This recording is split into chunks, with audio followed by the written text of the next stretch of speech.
I am, yeah. There's no such thing as a wireless mic when you're trying to record? No, it's Yeah. Oh, so, okay, so I don't have to... no mic.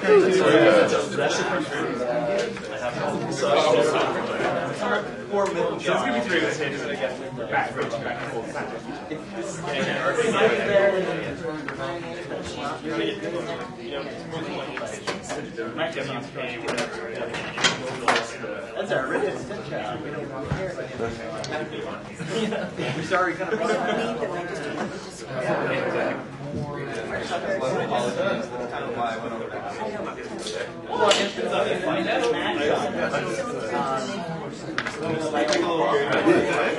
Now we know something more. Oh yeah, this later. Don't bring me up.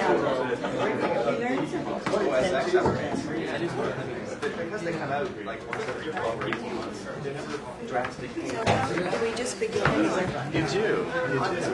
I mean, when I went from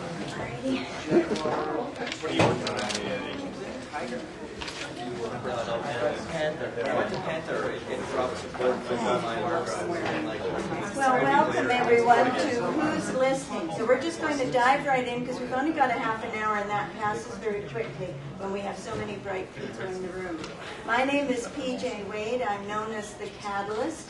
And today I'm here to just help us to unplug from all the technology. So I've deliberately not used any technology other than I have resorted to a whiteboard, which is a friendly piece of technology. Because what we want to think about, yes? They are, so it's too late. But I do appreciate being asked. Thank you very much. And that is part of what we're talking about today, because business is all about permission these days, although there's still less of the permission being granted than we'd like to see. But what we're going to do is I've just collected some ideas and thoughts as I've been putting my nose in other people's sessions and talking to people, and I've just jotted down a few ideas which I want to share with you, with the intent then of finding out what you're here for, and seeing if we can't workshop some of these ideas so that even in our short half hour together, you come out with business. Because that is our ultimate focus. We're talking about the business aspect of blogging and podcasting. So whether that's a blog with a podcast or a podcast with a blog or one of each or none of either, or that's where we're headed. So we'll say podcast but mean everything when we say it, including video. So I've just done a little graffiti here just to keep us thinking, to remind us then that it's about business. And our question is, who's listening? And in going around and listening to people and talking to them, when it's not a business context, what seems to be most important is that I get to say what I want to say and how I feel, and I'm putting my content up. It's an expression of my creativity. So it's very me-directed. When we're talking about business, we don't have to do anything, but time and effort has shown us that there are certain approaches that are more effective in a business context than others. All about me being one of the things that doesn't seem to work well in business. So our focus shifts to who's listening, and that's the key for us. So with business then, we're talking about being strategic, where results matter every time. That means the more you know about what those ideal results are, the more effectively then you can determine the who that you want to have listening. And in the years that I've been doing business consulting, this is the biggest problem, the disconnect between the clarity of thought and message for those that are running the organization and who shows up to respond to the message. So this is amazingly still the biggest issue. Now I'm just going to quickly go all three and then we'll come back and have a look. The second most alarmingly overlooked issue is who is the client? A clear profile, very specific. Now large corporations with large budgets and more people than they know what to do with often invest quite a bit of money in some very scientific and pseudo-scientific elements to decide who the client is. But small and middle business, which is the driving force for this country, 95% of the businesses in Canada are small and middle businesses. They are the employers in communities. And they are the businesses that are really being productive on the internet. they're not taking the time to figure out who their client is. Do just come on in and sit down. It's impossible to interrupt us. And the third issue that is very overlooked is, where is there room for improvement? I am a research scientist by training. I ran my own environmental consulting firm for many years, during which time I created most of the electronic equipment that was necessary for our studies, because none of it existed. We were doing never before done stuff.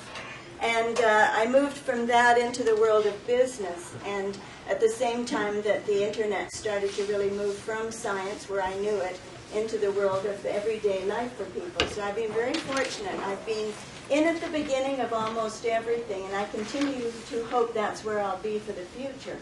But what I notice in my work as a strategist and futurist is that there's a big split between understanding the technology and being able to think in a way, a different way than the ways that you thought with the old technology. In other words, we've still got people thinking pen and paper when they use a computer. We've got people thinking fax machines when they use email. It's the way you think about your communication that needs to shift. So I say to you, after my years of mucking about and sticking my nose in everybody else's business, because I'm also a journalist and a TV producer, is that a lot has happened. Yes, but has much really changed? Technology allows us to reach out across the world to almost anyone and anywhere in seconds.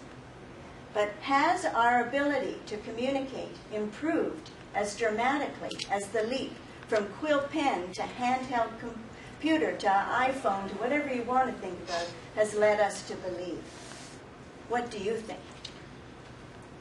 So that's the disconnect. And when you're in business, whether you're a small cog in a huge corporate wheel, or you're a professional running your own practice, or you're a small business person whose business is run entirely over the internet, or you have no electronic connection to your business whatsoever, which is pretty hard to do these days, so good for you. And then the same thing is true. How is your thinking doing? Is it in the 19th century? Is it in the 20th century? Well, hello, we're in the 21st. So when we ask, who's listening, this should be the very first thing that you think about when you begin the idea, should I get a blog? Should I have a website? Should I have a this? Should I have a that? The first thing is, who is it that you wish to attract? Who do you wish to have listening? So that's where we start. Now, would you like me just to go through each of these questions again and add another layer? Or would you like to begin to address these questions? Because there's absolutely no wrong answers in here. That's impossible. Another layer? Okay. So if we go back to this, what's success? How many people here are business people? Whichever way you wish to describe that term. Okay, so we've got a bulk of our audience then are business people, and the rest of you realize that the business of life also needs to be run along a very similar pattern. Now, if we look at that then, how many of you have a set of specific written goals that you created or revised within the last 6 months? Show of hands. Now that could be online, it doesn't have to be on a piece of paper.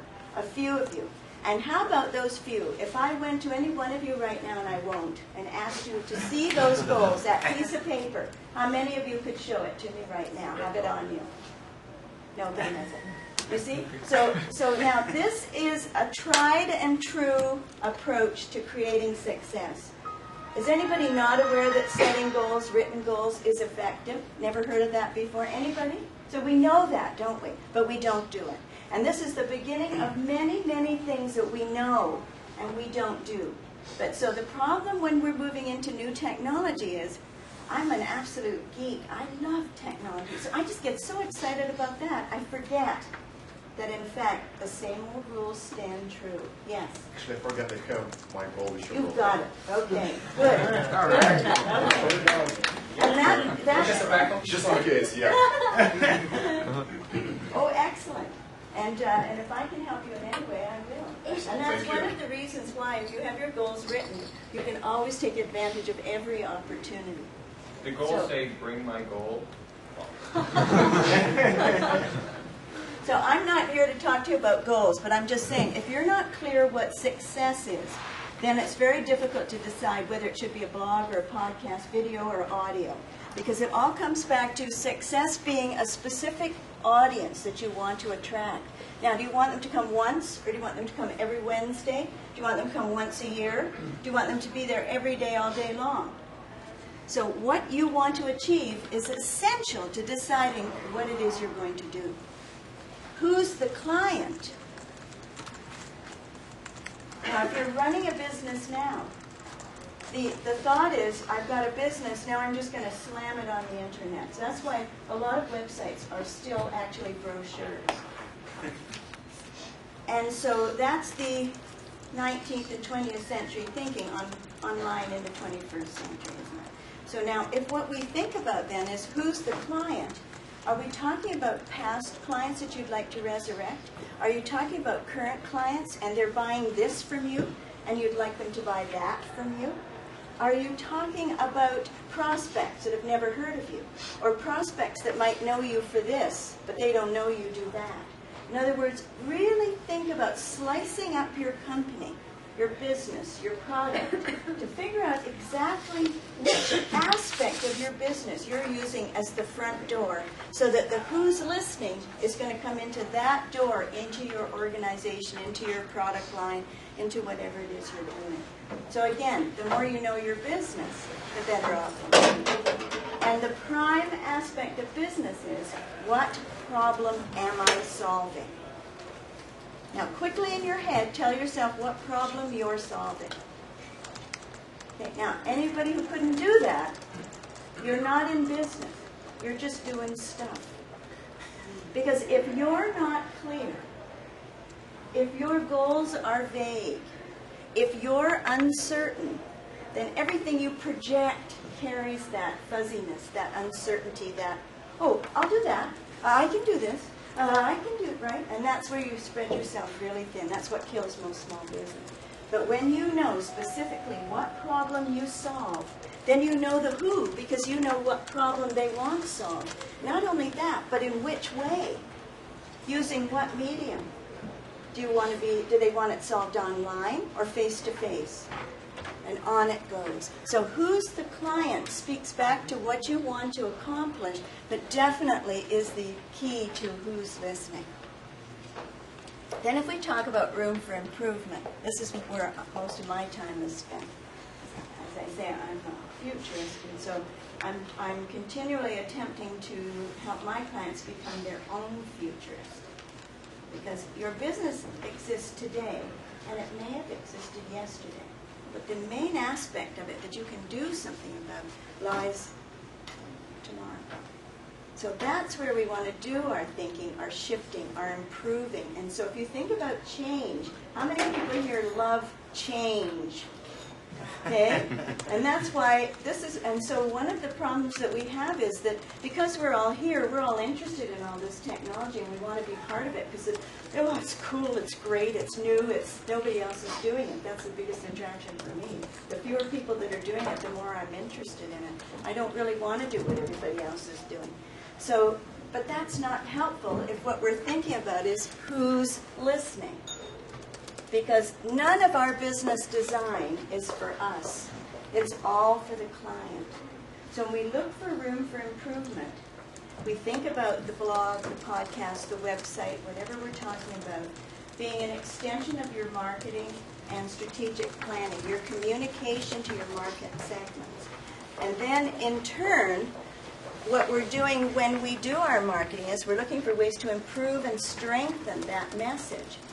Because what we want to do is always make it clear to the client and to prospects what problem we solve, how we serve the client. So should I have a blog? Should I have a podcast? When should it be on? What content should I have? Should I have video? Should I do this? Should I do that? Is all answered by the room for improvement in the delivery of your service. So how can I improve my communication with my who? How can I attract my who? How can my who find me?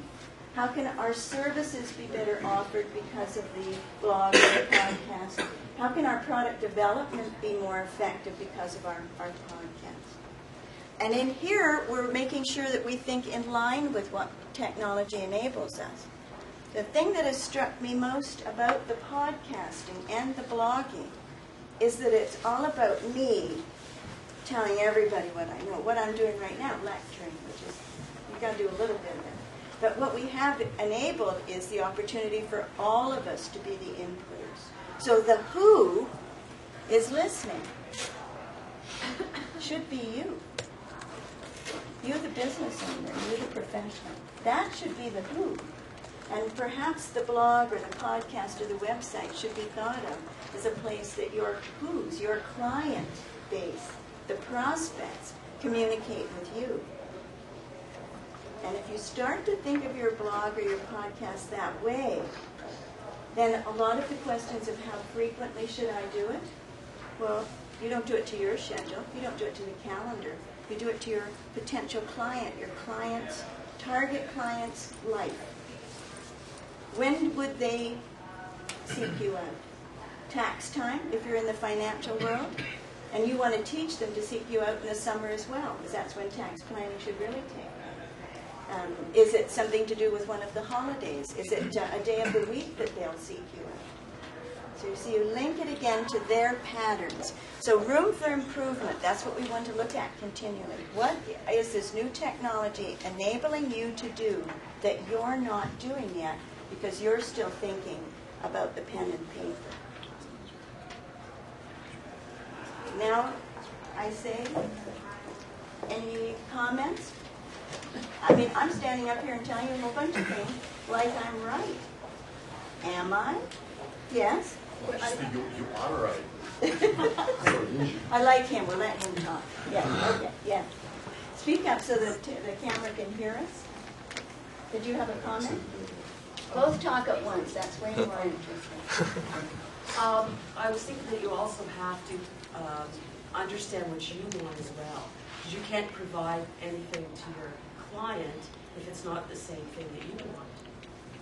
Well, a variation of the same thing you want. Yeah, it could be money, but it could be something else. Yeah. You come back to this. Your success goes in first, then you stop thinking about yourself because you've designed your business. Now you totally think about the who, the client, and how you're going to deliver for them. Absolutely. Did you have a comment? Anyone else? Yeah, I was just going to say that for us, money doesn't factor in at all to our podcast.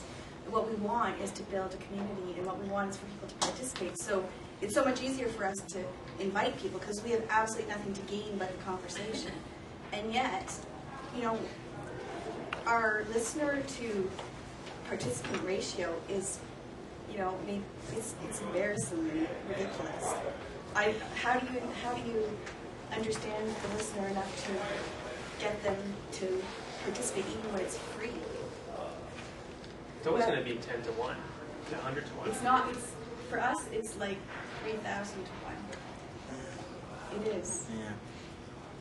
Sometimes worse. Yeah. So when you, if you have one model for your business and yours is running very successfully right now, and I think we sometimes do ourselves a disservice if we're not making actual dollars, gelt, that we think there's no profit.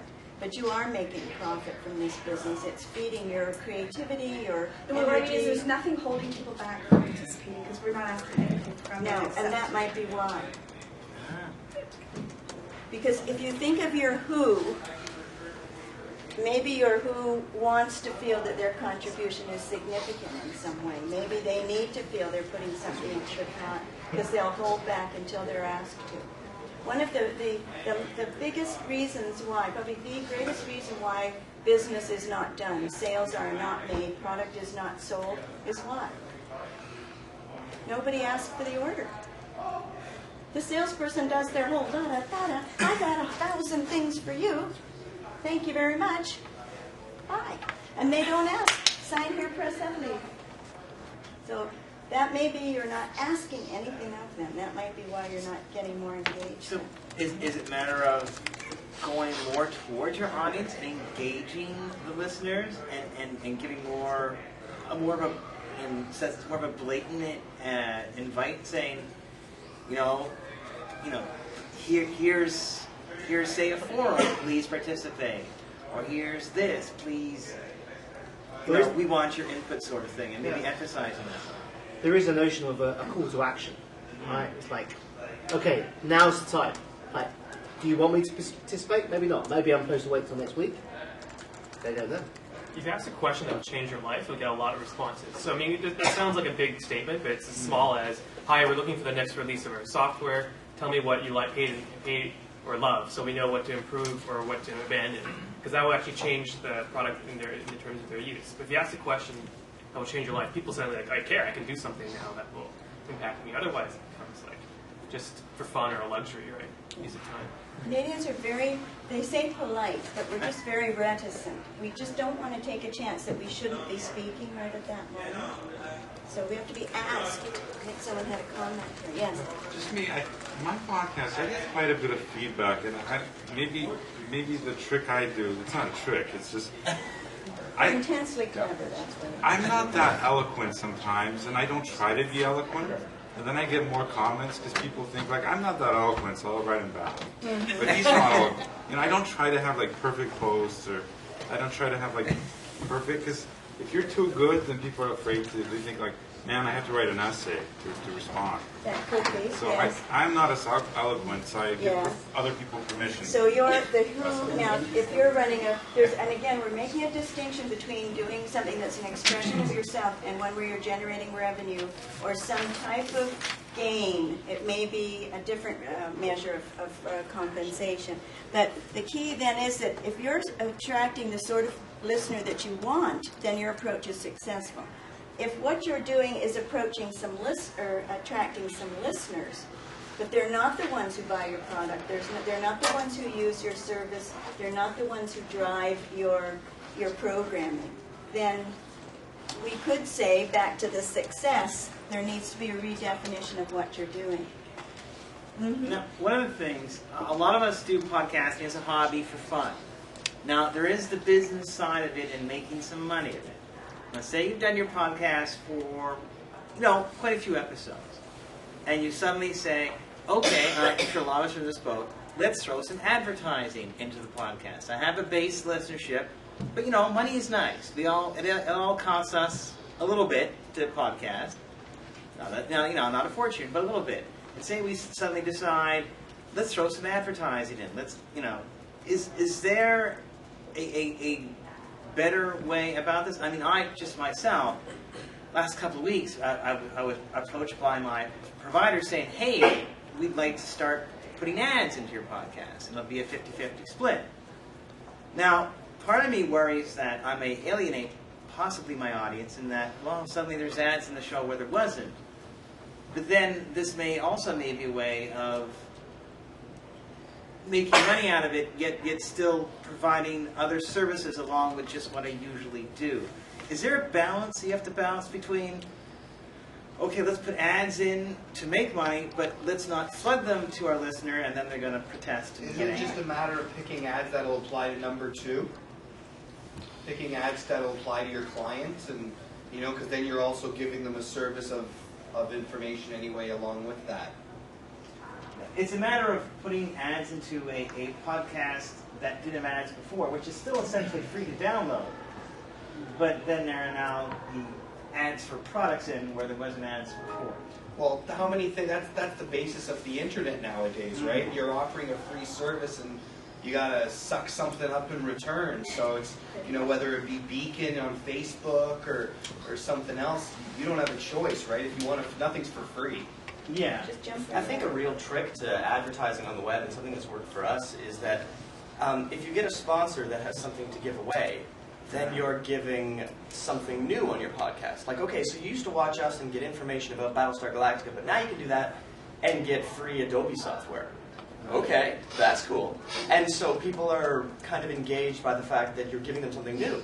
And you're also planting in the back of their head Adobe, Adobe, Adobe, and then at the end of the day, one guy gets it, 17,000 people saw it, and Adobe gets a bunch of ads. And if we can expand this discussion then a bit further and go back to what we're looking at here today, is we're not saying just take an existing podcast that you're doing for fun and stick some money generation on it. We're talking about having a business, which is a very different thing. Then if you want to shift your podcast into a business mode, it means stepping back and creating some goals, being very specific about this, and thinking about what it is, what problem you solve, what service you offer. And so if it's Battlestar Galactica, it's easy for me to say, so maybe instead of thinking about sticking on advertising, if now you're going to be a business, you need some product or service. So maybe you offer parties and theme things that you'll come out and dress up as the characters. I don't know. Or maybe you're selling some special little books or MP3 files or any number of things. So you start to be a product and service generator. That is the difference. If you're just doing your own thing and sticking an ad on it, that's not a business, and it won't be that effective, and it might turn your audience off because your who came for fun. Right. Go back and think about your business model and see what else you can, what problem are you solving? That's a business. Is there a balance though? And probably a lot of us are asking this. Between you start a podcast for fun, you put it out for fun because it's a hobby.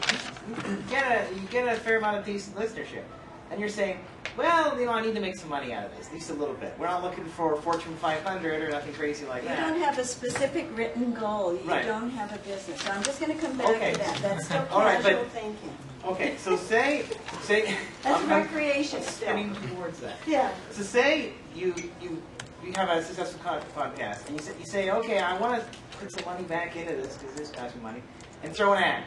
But then you're saying, if I want to put a business spin on this, then I could start, say, putting on my blog site or putting on my website. What service do you offer? That in addition to doing this for fun, I can do this for you as a service. Sure. Here are all my past episodes. Here are Yes. examples You can of what sell I them can as do. DVDs or MP3s or, yes. I mean, they're free to download. This Yes. is all samples of my work, and then market yourself. Have you gone to that way. eBay lately? How much free stuff is being sold on eBay and being bought?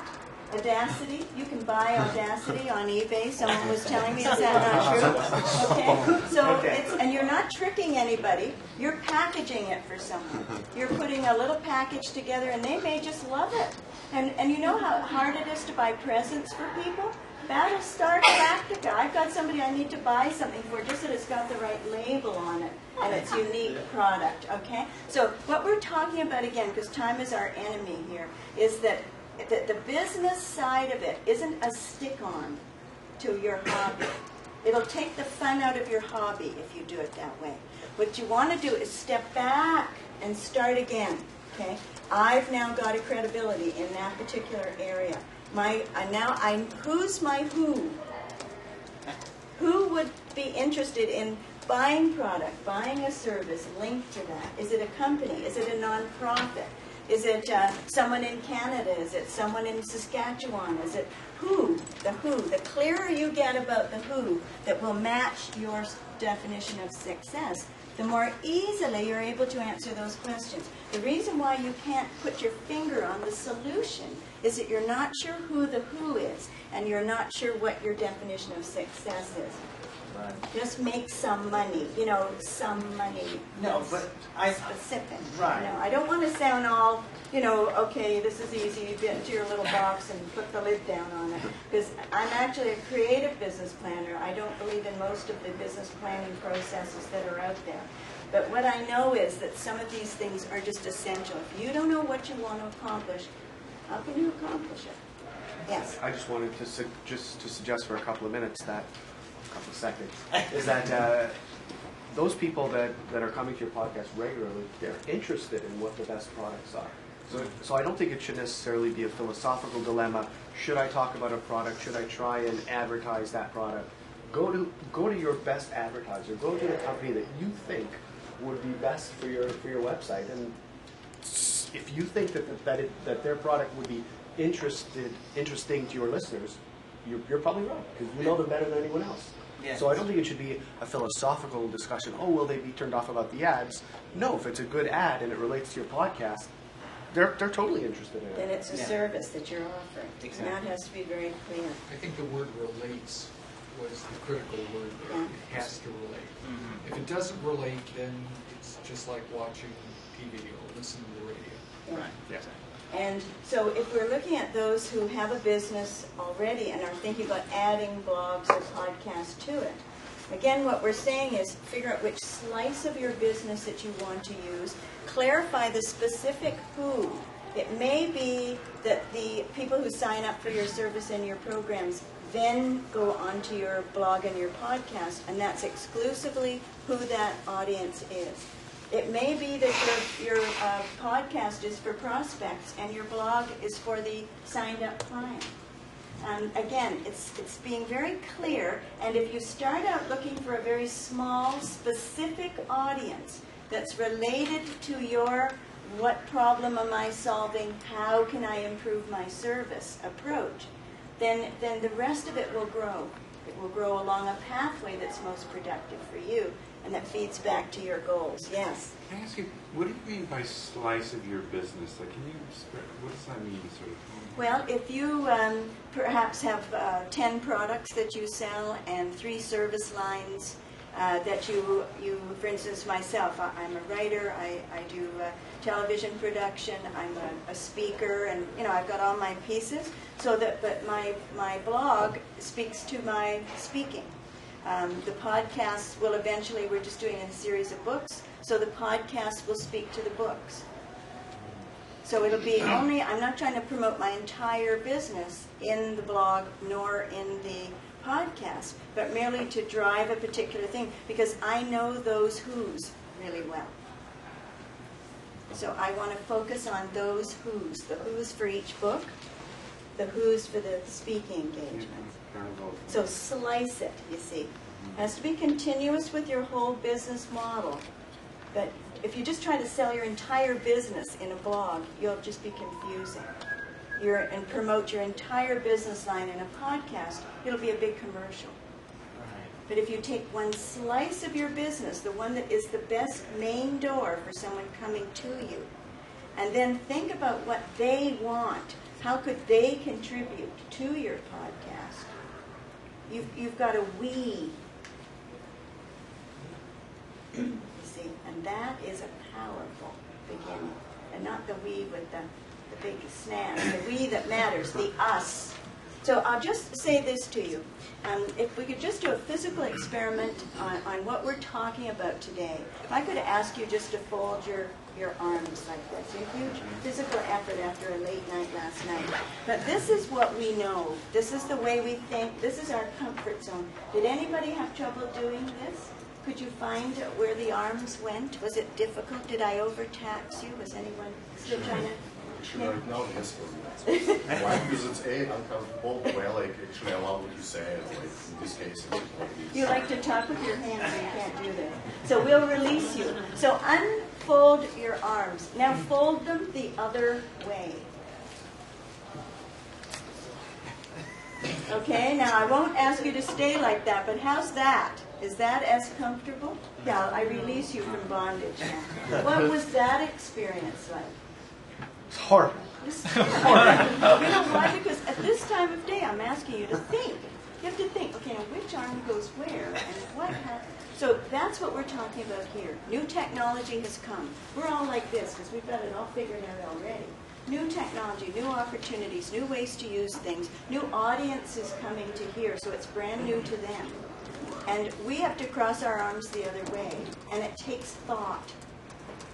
And so stop thinking about the technology until you've really thought about the who. So thanks for participating. I'm here and around, love to talk to anybody.